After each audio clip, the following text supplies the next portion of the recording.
নাশপাতি বাগানে মণি নাশপাতি খাচ্ছে গাছ থেকে পেড়ে, আর ওইদিকে শুভ্রা নাশপাতি কুড়িয়ে বেড়াচ্ছে, পাগল হয়ে গেছে। নাশপাতি বাগানে ঢুকে মানে দিশেহারা হয়ে গেছে, কি করবে ঠিক পাচ্ছে না। নাশপাতিগুলো সাইজে ছোট, এই যে এইখানে সুমি দাঁড়িয়ে আছে নাশপাতি গাছের তলায়।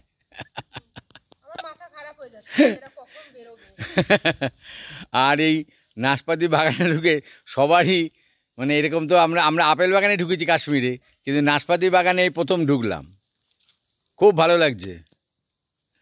মনি তো, আমি খাচ্ছি না, কারণ আমি ওই বাবা মার পিণ্ডতে নাশপাতিটা দান করেছিলাম বলে আমি নাশপাতি খাই না। হ্যাঁ হ্যাঁ, মনি খাচ্ছে, খুব সুন্দর। সবাই বলছে সাইজ ছোট হলে কি হবে, খুব মিষ্টি।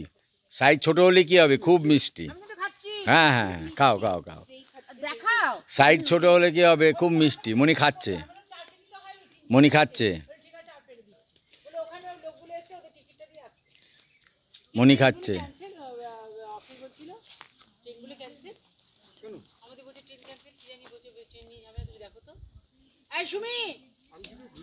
খুব ভালো লাগছে, রাখছি। আপনারা আসবেন, নেতারহাট আসলে অবশ্যই এই নাশপাতির বাগানে ঢুকবেন।